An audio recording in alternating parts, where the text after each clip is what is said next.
미국에서 가장 긴장한 두 가지 직업군이 뭐냐면 하나는 변호사, 하나는 기자.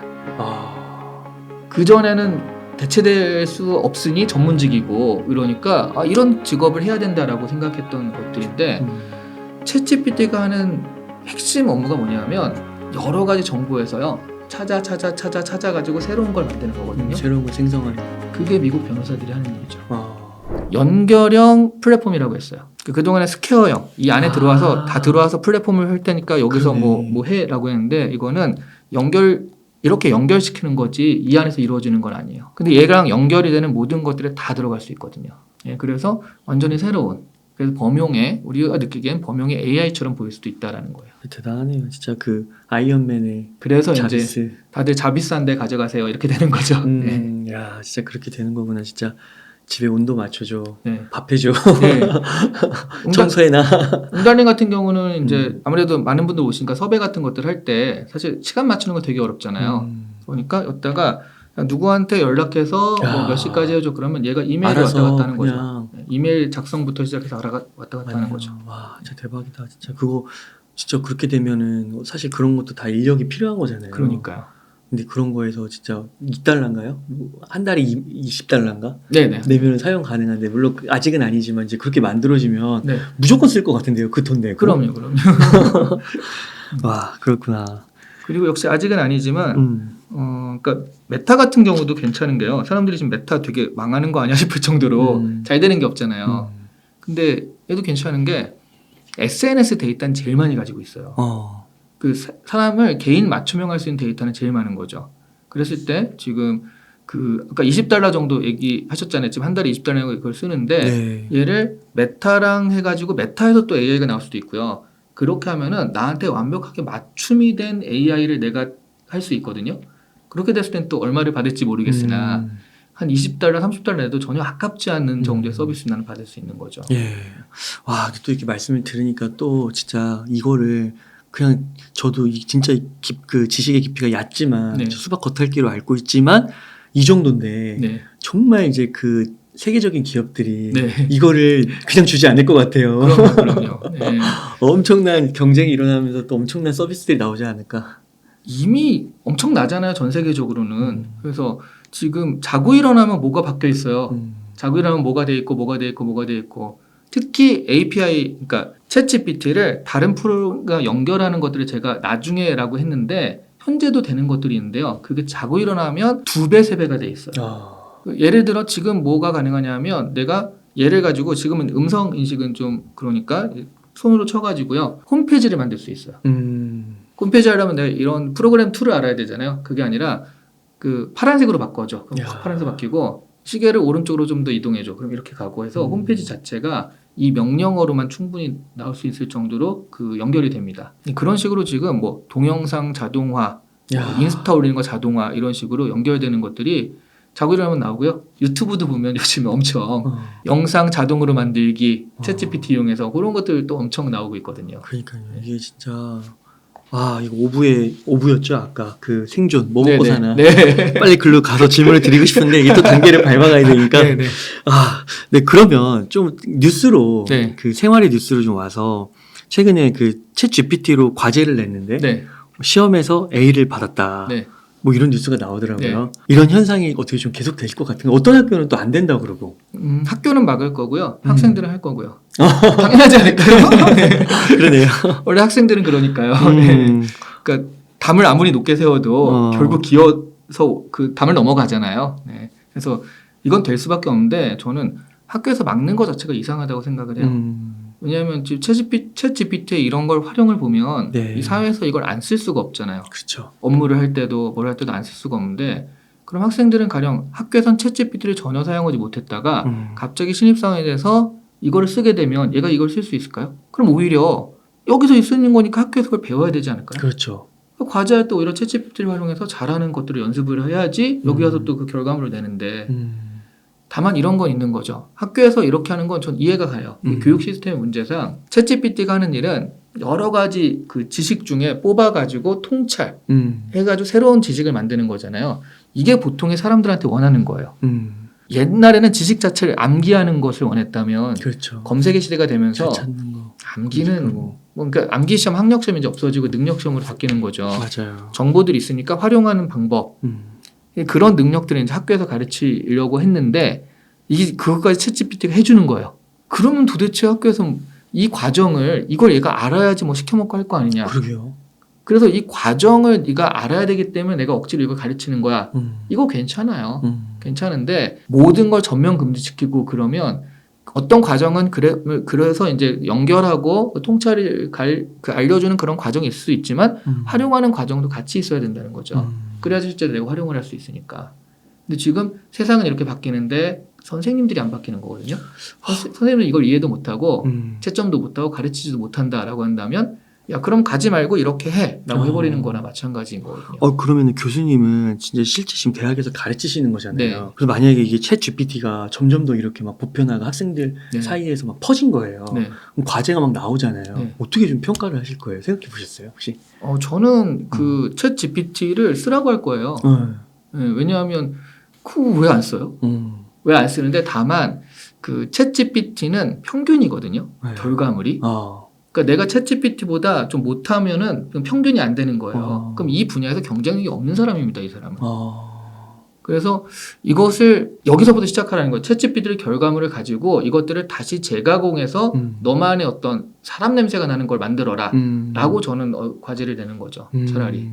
진짜 한편으로는 좀 말씀 듣다 보니까 혹시 그럴 수도 있을까요? 그 뭔가 과제가 네. 조금 더 이렇게 텍스트에서 그치는 게 아니라 뭔가 유형으로 넘어가는 네. 그러니까 뭐 코딩을 할 수도 있다고 하니까 네. 뭔가 거기까지도 과제가 좀 더 실행 단위로 네. 넘어갈 수도 있을 것 같고 또 하나는 뭔가 이렇게 페이퍼 작업에서 끝난다고 해도 사실 그 예를 들면은 챗 GPT만 나와도 그게 막 챗 GPT가 뭔지 이렇게 막 조사는 했지만 그거를 이 학생이 이해한 건 또 다른 문제잖아요. 네, 그렇죠. 정리를 해준 거지. 네, 네. 그러니까 그거를 정말로 이해했는지에 대한 테스트도 네. 뭔가 나올 수도 있을 것 같기도 하고. 전 그래서 오히려 그 제 과목이 아니기 때문에 그런데 가령 어떤 과목들은요 마케팅을 가르친다. 그럼 마케팅은 마케팅이란 뭐 세 가지 종류가 이렇게 하지 말고 그냥 자 이런 상품을 니네가 있다고 쳐보고 이번 학기 끝날 때까지 이게 사람들한테 인식이 될 수 있도록 한번 마케팅을 해와봐. 그러면 챗GPT를 이용해서 뭘 하든 그 얘네들이 그런 과정을 통해 가지고 그걸 할 거 아니에요. 그런 그 결과물을 가지고 얘기하면 된다. 야. 그 과정에 대해서는 그 보고서를 통해서 아 이런 과정을 거쳐서 이렇게 했구나 알면 되는 거고요. 결국 그걸 잘하는 사람이 사회에 나가서도 대접을 받고 그렇죠. 인재가 되는 거잖아요. 맞아요. 네. 이런 식으로 좀 바뀌어야 된다고 생각을 합니다. 약간 그런 거라고 볼 수도 있을까요? 그 워드나 네. 한글이나 그런 거 했을 때 엄청 시간이 단축되잖아요. 그렇죠, 그렇죠. 그렇게 도와주는 맞습니다. 쪽으로. 그렇게 볼 수 있을까요? 네, 얘는 그래서 포토샵 같은 도구인 거예요. 그럼 미술하는 사람들이 야 미술이라는 건 그림을 손으로 그려야지 포토샵은 그림이 아니야. 이랬으면 좀 다 죽었을 거잖아요. 근데 디자인으로 넘어가면서 포토샵 같은 것들이 되면서 맞아요. 지금 미술대학에선 실기 시험이 없어진 데도 많거든요. 아이디어만 평가하는 네, 그런 식으로 얘도 글을 쓰거나 그런 결과물을 냈을 때 도구입니다. 얘가 대신해 준다라고 생각하면 안 되는 거고요. 포토샵을 했을 때 야 그림 그리는 거 대신해 준다라고 생각하는 사람은 없잖아요. 그런 식으로 하나의 도구로서 잘 활용하면은 생산성 자체는 엄청나게 클 수 있다. 뭐 이런 거라고 이해하시면 좋을 것 같아요. 네, 그러면 책에서 이 챗 GPT 때문에 이 취업 시장에 네. 큰 변화가 예상된다고 하시고 또 회사에서도 네. 어떻게 활용될지 이게 변화가 네. 나타날 것이다 했는데 네. 어떻게 좀 될까요? 일단 취업 시장은요. 네. 이렇게 얘기하면 좀 싫어하시는 분 되게 많을 것 같아서 좀 그런데 네. 자소서 마켓이라는 게 있어요. 자기소개서 그 같이 봐주고 컨설팅 해주고 첨삭해주고 심지어 대필까지 해주는 그런 마켓이 있습니다. 큰가요? 그 시장이 꽤? 생각보다 커요. 그렇구나. 생각해보시면 뭐 네. 왜냐하면 취업에서 서류에서 자꾸 떨어졌을 때 자기가 노력할 수 있는 건 자소서밖에 없거든요. 그렇죠. 학점이나 이런 건 다 나와 있는 거라서 바꿀 수가 없어요. 자소서를 좀 더 공들여 쓰는 수밖에 없기 때문에 생각보다 그 시장이 큰데요. 아니 챗 GPT가 써주는데 굳이 뭐하러? 그렇죠. 네. 그러니까 내가 처음부터 시작하는 것도 아니고 이걸 가지고 이렇게 되는 거예요. 정말 내가 가고 싶은 기업은 자기가 쓸 수 있어요. 근데 내가 그런 데 있잖아요. 그러니까 요런 데 가고 싶은데 두 개만 쓰진 않잖아요. 혹시 모르니 그냥 안 돼도 되는데 막 쓰잖아요. 한 20개 이렇게 쓰잖아요. 그런 데까지 하나하나 지금은 다 손으로 썼어야 되는데 그러니까 자기 직접 썼어야 되는데 챗GPT한테 맡기면 됩니다. 해줘 그러면 얘가 써가지고 넣어줘요. 근데 안타까운 건 챗GPT가 쓴 거는 되고 내가 직접 쓴 거 떨어지고 이럴 수도 있지만 문제는 이게 문제가 아니라 그러면 기업에서는 이제 되게 많아지잖아요. 이런 것들이. 그 챗GPT가 쓰인다는 거 알잖아요. 기업 인사 담당자 입장에서는 이 자소서에 어떤 비중을 둘 수 있을까요? 그렇죠. 없죠. 네, 그러니까 점점 이렇게 쓰는 것에 대한 비중이 낮아지고요. 그러니까 면접에서 얘를 오히려 이렇게 평가하는 것들이 더 중요해지고 그러겠네요. 자기소개서나 이런 마켓은 그 서류에서는 너 뭐 했니?만 정확하게 쓰면은 되는 식으로 바뀔 가능성이 굉장히 많거든요. 야, 또 그렇게 바뀌는구나. 근데 원래 취업 시장이 이렇잖아요. 서류 내는 사람은 많고 그 다음 단계 올라갈 사람은 이렇잖아요. 그 면접은 요만큼이었고 서류는 이만큼의 시장이었던 거예요. 대상이. 근데 이게 바뀌는 겁니다. 이렇게. 그래서 자소서 시장에, 그러니까 취업 시장에 지각 변동이 있을 수 있다는 얘기를 한 거고요. 업무도요. 그러니까 이렇게 봤을 때, 그러니까 제가 가고 싶은 기업과 안 가고 싶은 기업은 좀 따로 놓을 것이다처럼 업무에서도 칸을 채울 때요. 그러니까 이 서류를 채울 때 쓸데없다라고 하긴 그렇지만 덜 중요한 칸들이 있어요. 기획안이 있으면 기획의 구체적인 안이 중요한 거지 기획 배경, 타겟 분석 이런 건 좀 덜 중요하거든요. 왜냐면 누가 해도 비슷한 게 나오니까. 이걸 어떻게 할 건데가 중요한 거잖아요. 나는 여기에 신경을 쓰고요. 이 앞에 기획 배경부터 이런 거는 그냥 챗GPT로 다 채워넣는 겁니다. 어차피 비슷해요. 그런 것들이. 그러면 나로서는 생산성을 확 줄이는 거거든요. 실제로 지금 정부 지원서 같은 경우 그런 것들 많잖아요. 정부 지원서에 엄청 챗GPT를 쓴다고 제가 많이 여러 CEO들한테 증언을 들었습니다. 네. 근데 1차 통과 잘 된대요. 네. 그리고 왜냐하면 저는 이제 정부 지원서 PT를 하는 거를 심사위원도 한 적이 있거든요. 공기관에서. 근데 7팀이 PT를 하는데 같은 사업을 가지고 PT를 하잖아요. 그럼 앞에서부터 자 개요부터 말씀드리겠습니다 하는데 우리 7번 들어요 그거를. 그럼 다 똑같거든요 그게. 그러니까 그런 이 업체는 어떻게 하실 건데 그것만 중요하잖아요. 근데 이제 심사위원장님이 그래서 네 개요랑 뭐 앞에 부분은 생략하셔도 좋습니다. 그러면 네 알겠습니다 한 다음에 개요부터 말씀드리겠습니다 이러면서 한단 말이에요. 자기들이 외우고 준비한 게 있으니까 떨어지면 안 되니까. 이만큼 사실은 좀 요식적인 것들이 좀 많아요. 왜냐면 이거는 다 똑같으니까. 그런 부분들을 챗GPT로 채워버리고 덜 중요한 문서들, 중요한 문서에 내 지혜와 노력을 집중하는 것이 생산성으로서 훨씬 좋잖아요. 그래서 기업에서도 말하자면 뭐 그 휴직 사유라든가 아니면 연차 쓰는 사유 이런 것들 되게 귀찮잖아요. 이런 거 챗GPT로 쓰면 되고요. 그다음에 되게 의례적으로 보낸 이메일이 있단 말이죠. 감사합니다 뭐 이런 거. 그런 거 얘한테 쓰라고 하면 되게 잘 보내요. 그런 데이터가 굉장히 많아가지고 그런 이메일 데이터 같은 경우 되게 잘 보낸다 그러더라고요. 야, 진짜 이게 어디까지 변하게 될지 정말 이게 기대가 되네요. 참. 네. 그 챗 GPT가 혹시 그 소설, 네. 스토리 이런 거 있잖아요. 뭐 네. 예술 분야 네. 이런 쪽도 좀 각광을 받을 거라고 생각하시나요 앞으로? 그럼요. 네. 그러니까 평균은 한다고 그랬잖아요. 정말 평균적인 스토리와 그러니까 좀 뻔한데 하는 게 나와요. 근데 내가 처음부터 그걸 한다고 했을 때 뻔한 데까지 나오는 것도 어려워요. 그렇죠. 무슨 말도 안 되는 거야 이렇게 되거든요. 양 채우는 것부터 어려운데. 그러니까 뭐 글을 쓸 때 사람들이 이런 얘기 많이 하잖아요. 일단 앞에 앉았는데 처음에만 시작하면 어떻게든 될 것 같은데 처음 시작하기가 어려워 이런 사람들 있잖아요. 아니야 처음 시작해봤자 안 돼요. 이 사람은 구성에 대한 개요나 이런 게 전혀 없는 거예요. 그러니까 시작한다고 해서 되는 게 아니거든요. 그러면 이걸로 구성 개요를 짜고요. 챗GPT로. 자, 내가 소설을 쓰고 싶은데 이런 걸 쓰고 싶어. 이 책에도 제가 하나 예를 들어놨습니다. 제가 그 뭐라고 했냐면 명령을 어떻게 내렸냐면 넷플릭스 드라마를 기획하고 있어. 좀비와 뱀파이어가 나오는 걸로 해줘. 그래서 이런 스토리를 만들어줘. 했더니 정말 되게 그럴듯하게 게다가 설명을 보니까 그 넷플릭스 그 화면 누르면 그 설명 나오잖아요. 이게 되게 자연스럽진 않은데 뭔가가 좀 정말 넷플릭스스러운 그런 어투로 그렇게 나오더라고요. 그렇구나. 탁탁탁 나오는데 얘기는 너무 뻔해요. 하지만 여기서부터 시작을 하는 거죠. 그렇죠. 그러니까 이것만 가지고도 우와 대단해라고 하면은 사실은 이 챗GPT의 시대에 경쟁력은 없는 사람이고 내가 진짜 드라마를 쓴 사람이다. 그러면 일단 이렇게 뻔한 구성에서 살려볼 건 요건데 하면서 이렇게 살릴 수도 있고요. 아니면 한 번에 끝나는 게 아닙니다. 뱀파이어 설정을 제대로 좀 해줘 라든가 전투씬이 약한데 전투씬을 묘사해줘 라든가 아니면 여기서 갈등 부분을 대사를 써줘 하면 다 해줘요. 그 구체적으로 계속 물어볼수록 개발이 되거든요. 한 번 나온 다음에 추가 질문을 통해서 와. 그 앞에 걸 기억하기 때문에 맞아요. 네가 얘기한 뱀파이어가 약간 좀 설정이 이상한데 300년 전에 살았던 걸로 설정을 해줘. 뭐 이런 식으로 하면 또 설정을 그렇게 해줘요. 그러면서 얘랑 같이 대화하면서 개발을 할 수가 있거든요. 그렇게 나왔을 때 그게 도구라고 그랬잖아요. 그래서 그렇게 나왔을 때 요거는 내가 그냥 하는 것보다 퀄리티 면에서 우수한지 아닌지는 뭐 이 사람 능력에 딸려 있겠지만 한 가지 확실한 건 굉장히 빠를 거예요. 자기가 혼자서 하나하나 하는 것보다는 훨씬 더 빠른 시간에 결과물이 나올 겁니다. 그러니까 이걸 만약에 뭐 세일즈 같은 데서 이 상품을 팔 건데 어떻게 팔지 마케팅 뭐 기획을 해줘. 네. 그럼 1차적으로 평균치의 그런 것들은 다 종합을 그럼요. 해서 성공 사례들도 막 모으고 막 그런 게 나올 거 아니에요. 네. 그럼 그걸 보고 내가 거기서부터 시작해서 플러스 알파, 베타 이렇게 더하면 되는 거니까. 네.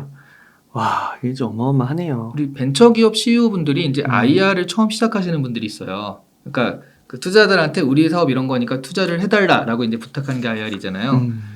처음에는 그래서 어떻게 할지 모르니까 주변 선배분들한테 IR 자료 좀 달라고 몇 개 모아가지고 평균해가지고 시작을 하잖아요. 보면서. 이제 그렇게 부탁할 필요가 없는 거죠. 챗GPT한테 우리 이런 사업인데 IR 할 거니까 그걸 짜줘. 처음에 탁 차례 나오고 발전시키고. 근데 얘가 평균인 거예요. 자기가 이걸 가지고 해봐도 되고요. 해보다 보니까 이렇게 얘기하는 게 좀 더 낫겠다 싶으면 좀 바꾸기도 하고 이렇게 활용하시면 됩니다. 네. 그러면은 교수님 네. 이 챗 GPT로 진짜 많은 직업들이 사라지고 또 생길 것 같기도 한데 우선은 이게 사라질 직업들이 생길 것 같아서 긴장이 되는데요. 혹시 그런 직업군 그런 것도 좀 책에 수록이 돼 있을까요? 그럼요. 많이 돼 있습니다. 근데 사실은 모든 직업에 영향을 받을 수밖에 없어요. 그리고 뭐 예를 들어서 많은 분들이 또 이렇게 좋아하시니까 이런 얘기를 해주시면 알파고 때만 해도 직업 대체 어쩌고 했는데 생각보다는 덜 됐단 말이죠. 언제 됐냐면 코로나 때 됐어요. 그러니까 알파고로 인해서 대체된다는 직업들, 그러니까 루틴하고 그 뭐 주문을 받는다거나 이런 것들이 코로나 때 이제 기계로 많이 됐거든요. 그런 여러 가지 상황 속에서도 절대 얘네들은 괜찮아라고 했던 게 약간 전문 직군들인 거죠. 전문적인 지식을 가지고 있고 창의적이거나 창작에 대한 것들, 뭐 그 케어하는 것들. 이번에 얘가 나오면서 여기서부터 대체되겠구나라는 생각이 든 거예요. 미국에서 가장 긴장한 두 가지 직업군이 뭐냐면 하나는 변호사, 하나는 기자. 그전에는 대체될 수 없으니 전문직이고 이러니까 이런 직업을 해야 된다라고 생각했던 것들인데 챗GPT가 하는 핵심 업무가 뭐냐면 여러 가지 정보에서요. 찾아가지고 새로운 걸 만드는 거거든요. 새로운 걸 생성하는 거. 그게 미국 변호사들이 하는 일이죠. 그러니까 미국 변호사들은 그 성문법 체계가 아니라 불문법 체계라 성문법은요. 둘이 이제 분쟁이 있으면 자 이거 상법 몇 조 몇 항에 이런 조항이 여기 적용돼 안 돼. 이게 성문법이에요. 그러니까 법전이 있고요. 불문법은 이 법전이 없어요. 그럼 어떻게 재판하느냐? 기존 사례들을 찾는 겁니다. 이런 것과 가장 유사한 사례가 제때 스나이퍼 사건이 있었어. 요거랑 유사하니까 얘는 3년형이야. 그럼 반대에서는 아니야. 그거는 그 사건보단 맥도날드 대 버거킹 사건이 더 맞아. 이렇게 판례를 찾아서 하는 게 불문법 체계거든요. 네. 그거를 챗GPT가 제일 잘하는 거죠. 이것과 이런 상태다. 제일 유사한 거 찾아줘. 야, 기가 막히네. 그럼 50개 주에 널린 이 풀에서 팍 찾아가지고 자 그럼 변호사 써줘. 촥 이렇게 되는 거예요. 야, 그 고급 인력들이 몇 명이 붙어가지고 해야 되는 일을. 그렇죠. 더 중요한 건 시간. 그리고 얘네들은 뭐 주말에 일 시켰다 뭐라고 하지도 않고. 제가 제일 좋은 건 뭐냐면 이거 이렇게 해줄 수 있어? 이거 이렇게 바꿔줄 수 있어? 계속 물어보거든요. 근데 딱 첫 시작이 슈어 이렇게 시작을 해요. 기분 좋네. 물론이죠. 이렇게 시작을 하니까 이야. 근데 그래서 변호사들은 미국 친구들은 지금 모이기만 하면 야 우리 뭐 먹고 사냐. 야 이번 연도에 잘리냐 내년에 잘리냐 뭐 이런 얘기를 한다고 그러고요. 근데 연봉도 높잖아요. 네, 그렇죠. 시간당 그 상담료만 해도 비싸잖아요. 그 연봉을 대체할 수 있으니까. 그러니까. 많은 분들이 변호사는 뭐 드라마만 보니까 법정 가서 막 이러는 건 줄 아는데 업무의 80, 90%는 서류 작업이잖아요. 그러니까. 그리고 또 하나의 직군은 기자. 기자 같은 경우가 그러니까 생각보다 되게 정형화된 기사가 되게 많아요. 결과치가 중요한 거 있죠. 증시. 오늘 몇 % 마감됐다라든가. 축구 경기. 축구 경기, 스포츠 그리고 날씨 이런 것들. 그건 챗GPT가 지금이라도 하는 게 더 낫죠. 왜냐하면 실시간으로 전해주니까. 네. 그래서 이런 것들 그리고 이제 한국에서는 기자분들이 챗GPT가 나오니까요 써보고요. 그러니까 시켜본 거죠. 기사를 작성해봐. 그리고 이제 평가가 뭐냐면 2년에서 3년 차 기자 정도의 실력이다. 아 진짜요? 네. 신입보단 잘 쓴다. 대박이네. 그럼 이거 내보낼 수 있다는 얘기거든요. 그렇죠. 네. 대신 10년 차보다는 안 돼요. 2, 3년 차는 된다. 그게 어디야? 네. 그러니까 이 정도면 내보낼 수 있는데? 그래서 놀란 거예요. 그래서 언론에서 보도가 많은 게 일단 기자들이 놀라서 그래요. 네. 그렇구나. 그런데 미국에서는 실제로 그래서 챗GPT가 쓴 기사가 잡지로 나오기도 했어요. 이거는 GPT가 쓴 겁니다라고 알려준 다음에 잡지로 나오기도 했고요. 또 하나는 버즈피드라는 뉴미디어가 있거든요. 엄청 크잖아요. 뉴미디어 옛날에. 네. 버즈피드에서는 앞으로 이런 분야는 챗GPT가 담당하기로 했습니다라고 공식적인 발표를 했어요. 야. 근데 더 재밌는 건 그 발표가 난 다음에 버즈피드 주가가 10% 올랐습니다. 야. 대중들도 이게 낫다고 생각을 하는 거죠. 그 비용에서 또 네, 인력을 네. 또 비용 세이브할 수 있다 이렇게 판단한 건가? 네. 아무튼 와 대단하네요 진짜. 네. 그래서 이런 두 가지 직군이 가장 그 대표적인데 사실은 거의 모든 직군이 영향을 받는다고 봐야 돼요. 여기 그 작가도 넣어주셔가지고 네. 어떤 SNS를 보니까 작가의 90%가 직업을 잃을 것이다. 작가도 위협이 되나요? 그렇죠. 근데 이거 놀라운 게 이거 챗GPT 나오기 전까지는 대체되기 어려운 직업 상위에 작가가 있었던 것 같은데. 창의성이라는 그렇죠. 면에서 그렇죠. 맞아요. 네. 그 전에 이제 어떤 게 있었냐면 미술. 미술 같은 건 그럴 거다 했는데 그 생성형 AI가 미술 생성형 AI가 우리한테 먼저 다가왔잖아요. 달리라든가 뭐 이런 것들. 그 걔네들이 뭐 미술대 상 타고 있는 거예요. 그래서 우와 이건 뭐지 했는데 이제 그 언어도 작가도 그렇게 되는 거죠. 네. 근데 저도 사실은 이 챗GPT 책 쓸 때 워낙 빨리 쓰다 보니까 사람들이 챗GPT 쓴 거 아니냐 하는데 초창기 해봤어요. 챗GPT를 가지고 글을 쓰던 해봤는데 아직 그 제가 얘보단 잘 쓰더라고요. 그 이제 말씀드렸잖아요. 평균 수준은 나오니까 저는 평균 위에가 되다 보니까 얘가 마음에 좀 안 드는 거죠. 그래서 아마 많은 분들이 그 SNS에 올리잖아요. 뭐 대단하다라든가 이게 뭐야 올리는데 이게 뭐야라고 올리시는 분들은 뭐냐면 내가 이 분야의 전문가거든요. 그러면 가령 IR 이 자료의 전문가란 말이죠. 진짜 잘 만들어요. 얘 IR 자료가 마음에 안 들 수밖에 없어요. 평균이니까. 나는 8, 90%그 이상이니까. 네. 그래서 아직 안 되네 이렇게 생각하시는 거고요. 근데 저는 작가니까 얘가 책 쓴 것에 대해서 좀 마음에 안 들 수 있지만 가령 얘가 뭐 비즈니스 기획을 해주는데 평균 정도 되면 저한테는 엄청난데 이렇게 보일 거 아니에요. 그러니까 내 분야의 다른 것들은 얘를 활용하는 게 너무 좋습니다. 내 분야는 50% 되니까 활용했다 그 다음에 쌓으면 되는데요. 쌓는 것도 괜찮은가요? 쌓는 거는 뭐 나중에도 나오겠지만 그 쌓는다는 게 이걸 좀 변형하거나 바꿀 수 있는 거거든요. 예를 들어 아까도 말씀드렸지만 덜 중요한 부분은 사실 그냥 자료조사거든요. 네. 기획이나 이런 거 할 때 그 자료조사는 얘한테 맡기면 되는 거잖아요. 이런 것들은 맡기면 그 시간을 나는 좀 더 그럼 핵심 차별점은 뭐 해줄까 이거를 고민하는 데 쓰면 되니까. 대박이다 이거 진짜. 작가 같은 경우는 왜 그러냐면 이렇게 말씀드리면 그런데 함량 미달의 작가가 많아요. 챗GPT가 쓴 것보다 못한 작가도 많아요. 왜냐하면 책을 내는 게 너무 쉬운 환경이 돼버리다 보니까 PDF로 뭐 1인 출판 이런 것들이 하다 보니까 네. 그래서 저는 이런 예상을 좀 했어요. 그러니까 기존의 작가들은 그런다 하더라도 나는 비즈니스맨인데 그런데도 자기 책 하나 가지고 싶은 분 되게 많잖아요. 그래서 글쓰기 강의 뭐 이런 거 되는 게 그런 이유잖아요. 얘가 있으니까 그분들이 좀 더 쉽게 책에 도전할 거라는 거예요.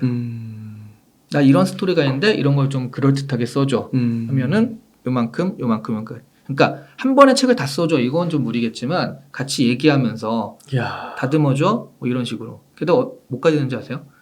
해밍웨이 풍으로 써줘. 진짜요? 네. 간결하게 짧게. 네. 제가 이걸 할 때 여기에는 안 실었을 텐데 가령 사업 기획서를 챗GPT 책의 기획서를 그냥 노멀한 것과 이런 것 한 다음에 셰익스피어풍으로 써줘 이렇게 했거든요. 정말 오 그대 뭐 인공지능을 아는가 이렇게 나온 거예요. 그게 한글로도 그렇게 되나요? 네. 대박이다 진짜. 그래서 저 셰익스피어풍으로 써줘 그거 보고 전 진짜 놀랐어요. 이게 돼? 그냥 농담처럼 한 건데? 그러니까 깜짝 놀랐는데 그런 식으로 했을 때 그러니까 기존에는 책에 대해서 도전 못 하셨던 분들이 책에 도전할 수 있거든요. 그래서 저는 작가의 90%가 죽는다라고 말을 했지만 그 죽는 90% 작가는 그냥 평균적으로 쓰셨던 분들. 이러면 챗GPT랑 똑같으니까. 근데 원래 그거보다 잘 쓰셨던 분들은 괜찮습니다. 야, 저 그렇게 되면은 네. 진짜 뭔가 책에 대한 판단, 네. 뭐 권위 네. 이런 게 뭐 흔들린다기보다는 뭔가 관점이 달라질 것 같네요. 네. 그렇죠. 예. 그리고 뭔가 이렇게 청중들을 만나서 뭐 강의를 하거나 뭔가 그런 거랑 같이 엮인 책에 뭔가 그런 분위기가 생겨날 것 같기도 하고. 근데 그게 이제 사람 냄새가 나는 사람을 이제 덧칠해버리는 그러니까요. 이런 식으로 될 수 있고요. 야, 저는 대단하네. 그래서 이 작가의 죽음을 얘기했지만 저는 반대로 이 책에서는 작가의 탄생을 또 얘기하거든요. 야, 예전엔 작가가 아니었던 사람이 지금 쉽게 작가가 될 수 있는 세상이 된 거죠. 그러면 훨씬 많은 작가들은 생길 거라는 거예요. 작가의 약간 느낌이 달라지는데요, 벌써. 그렇죠. 그 단어가 주는 이미지가. 네, 그렇죠. 약간 그런 건 있죠. 네. 야, 그렇구나. 그 개발자도 대체할까요? 개발자들이 얘기하는 건 자기들이 제일 먼저 대체될 것이다라고 얘기를 하고 있습니다. 그래요? 네. 와. 아까 말씀드렸지만 얘가 평균을 한다는 건요. 그러니까 개발자도 얘들한테 시켜보니까 한 2, 3년 차 정도의 그 주니어보단 잘해. 이렇게 지금 평가를 하고 있어요. 그러면 사실 이게 좀 시니어나 그 관리자급에서 사람 시켜가지고 하면은 뭐 한 일주일 걸려요. 뭐 한 달 걸려. 이런 것들을 얘는 휴 하면서 그 자리에서 바로 해주거든요. 맞아요. 타닥타닥 치더라고요. 네. 그러면 그냥 난 검증만 하면 되는 거예요. 그 코딩을 해가지고 넣어보고 아니면 이거 잘못됐네 이거 고쳐라고만 하면 되니까 이 생산성 면에서는 말하자면 이 관리자급을 대체할 수는 없지만 이 처음에 시작하는 주니어급은 얼마든지 대체 가능하다. 네. 그래서 개발자들 같은 경우에도 야씨 우리 다 잘리는 거 아니냐? 게다가 요즘에 개발자 연봉이 좀 올라가지고 그 부분이 잘릴 수 있는 여지가 좀 많아진 거잖아요. 이러다 보니까 지금 되게 위협을 느끼는 직군 중에 하나가 개발자입니다. 야, 진짜 어마어마하네요. 그 미디어에서 네. 또 그 어떤 제가 영상을 보니까 크리에이터가 3년 후에 우린 실업자 된다고 그러더라고요. 미디어 업계에서는 어떻게 바뀔까요? 그러니까 지금 뭐 그 유튜브 크리에이터 같은 경우를 구체로 예를 들면 지금 현재도 유튜브를 뒤져보시면 찾아보시면 챗GPT를 활용해서 영상 자동화 만들기 이게 있어요. 와. 어떻게 하는지 보니까 그러니까 어떤 주제를 챗GPT가 대본을 쓰는 거예요. 그러면 또 이제 영상을 자동으로 만들어주는 AI가 있거든요. 네. 얘랑 합쳐요. 그리고 사람이 나오고 싶다 그러면 AI 휴먼이 있습니다. 와. AI 휴먼이랑 또 합쳐요. AI 휴먼이 읽어주는 네, 거예요? 입모양으로 이렇게 읽어주거든요. 그러면 사실 어떤 정보 전달 같은 경우에는 요즘 유튜브 보면 자기 얼굴 안 나오고 그냥 그런 식으로 그 정보 전달하는 그렇죠. 유튜브 많잖아요. 네. 이런 것들은 그냥 이렇게 자동화돼서 금방 만들어집니다. 몇 분 안에 만들어져요. 와. 예. 그러니까 사실 그런 크리에이터들의 필요성은 좀 없어지는 게 맞고요. 그래서 제가 이제 또 유튜버 분들과 이렇게 대화를 많이 하면 나 어떻게 막 이러신 분들 많아요. 그래서 약간의 희망을 드리자면 만약 내가 유튜브를 보는 사람이다. 그럼 같은 정보인데 하나는 그렇게 그냥 AI 휴먼이 나서 입모양 뻥끗하고 있고 아니면 영상만 왔다 갔다 하는데 하나는 이렇게 옹달님이 직접 와서 얘기를 한다. 어느 걸 보겠느냐 라고 했을 때 AI 보겠다는 거 아니에요? 그런 생각을 못 해봤네요. 네. 그러니까 약간 사람이 얘기하는 게 그나마 좀 낫지. 게다가 이 사람이 틀린 얘기만 하면 당연히 그렇겠지만 얘 보니까 신뢰성 있어. 그러면 AI랑 비교했을 때 그래도 사람 쪽으로 더 오게 되거든요. 오히려 저는 그 사람 냄새를 어떻게 여기서 터칭해가지고 풍기느냐에 따라서 훨씬 더 큰 경쟁력이 있을 시장이라고도 봅니다.